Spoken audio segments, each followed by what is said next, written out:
We are in the GMT kitchen getting on board with Valentine's and Galentine's Day. Whether it's a night of noshing with your gal pals or surprising your sweetie before a special dinner, Charcuterie can make the occasion. No cooking required, just a little creativity and your favorite flavors. And of course, a touch of indulgence. Terry Brooks of Terry's Luck Charcuterie is here with some delicious Galentine's and Valentine's Day inspo. Good morning to you. Good morning, Erin. So glad to have you back. And you guys, she came with detailed charcuterie boards today. So before we start building some of our own, tell us a little bit about what inspired you. Why'd you want to get into charcuterie? Because you know it really took off. The bandwagon really took off a couple years ago. So tell me more. It did. I worked in corporate America for 25 years. And you know how you search for your passion? Mine was always there. I didn't know that's what it was. I would do boards for my gatherings at home. Yeah. And then once I retired, I was like, I'm going to give it a shot. I want to own my own business and do charcuterie. I love that you were already a homemaker, though, and you were already making time to do it, and now it's just become your passion, Yes. and now a business at this point. My gosh. Did you ever think it would grow into what it is now? Initially, you know, you have that fear factor. And then I was like, Terry, why not you? Yes. So I was like, let's do this. That is the theme of 2026. Why not you? Okay, now for someone who has never attempted to make a charcuterie board before, I have, but they never come out looking like this. What should we keep in mind? We should keep in mind that first, it's no stress. It's your board. Yeah. You get to decide what you want on your board. So you get your meats, your cheeses. You figure out, you know, where you want to place those. And with some guidance today, you should be able to put your one together that's pretty nice. Pretty nice, pretty good. Yes. We're gonna give you a couple of tricks this morning. Okay, so let's say we're making a board for Galentine's or Valentine's Day. It's just a couple of weeks away. If you forgot, I'm telling you. Let's make a board. Where do we start? We start, normally we have gloves. We can start with some gloves. I know that's Yes. right. She says sanitary only. Okay, here we go. We got our gloves going. Oh, girl, wait a minute. That's okay if you just get one on. Yep. Okay, here we go. Tell me the first step as I try and get the second one on. Our first step, whenever you're buying your ingredients, we want to look for color.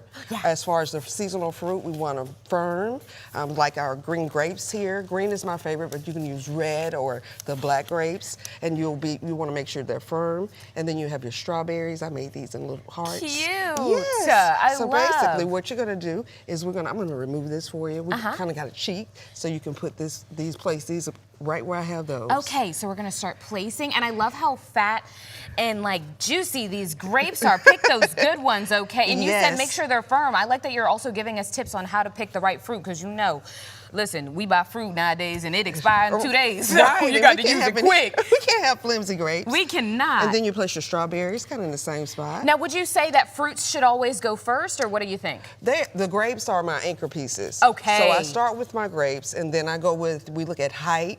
So if you have something that's standing high, like this rose here, we want to make sure we separate it from there so we can anchor all the way around. Heart-shaped strawberries. How cute is that? They're fun. Oh my gosh. And how did you go about doing that? Did you just cut a V? Yes. To get the stem out? You have to find the grape that's a perfect shape and then cut in the middle. Ooh, okay. One more strawberry, and then where do we go next? Next, we're going to go to our rose. I put this one in here. There we go. So we're going to place it so it has some height here and here. Very good. I like how you're also like using dimension too, though. There's so much that goes into the creativity of this. Okay, now let me ask you, because I see it's in a cup. That's a really good way. That's a good tip for at home. Absolutely. It makes it easier. Yes. Okay. Very good. We've got our rose. We've got some harps. We got some grapes. Where do we go from here? We're going to have these little hearts here.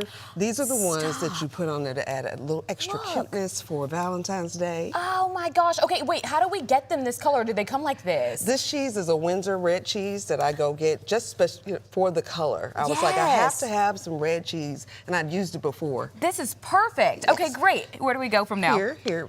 You have your cured meats. Now this is my favorite right here. That's calabrese. Yes. Yeah. Okay. And then tell me what kind of bread? Oh, this is the one I like. This is the one with the pepper. Yeah.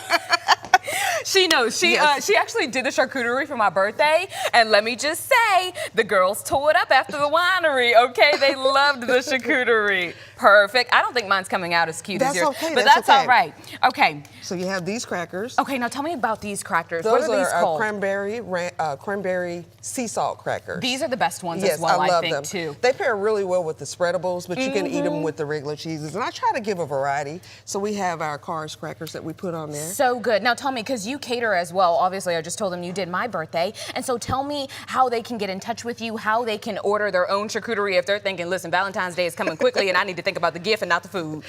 You can contact us or look online, visit our website at terrysluxcharcuterie.com. Very good. Okay, you guys, I'm trying my best. Look at my charcuterie. I don't know if it came out as good as hers, but I did try my best. You did well. very good. Thank you so much. And before we go, you have an event. It's actually, we got the flyer up right now. Tell me more about the event. Where is it? Who, what, when, where, why, and how can we register to be a part of it? You can register. It's a Valentine's Day charcuterie class that we're holding on February 14th from 3 to 5, so you can do 2 things in the same day if you need to. We'll have music, games, light bites, a champagne toast. Yes, indeed. And create a board, and we'll make it sure it's stress-free, relaxing. You'll leave having fun and inspired. Terry, thanks so much for being here this morning. My board didn't come out as good as hers, but you know what? It came out pretty stinking good. Thanks so much. Thank you for having me. In the Kitchen is sponsored by Tom Thumb and Albertsons, your one-stop shop and full-service grocer.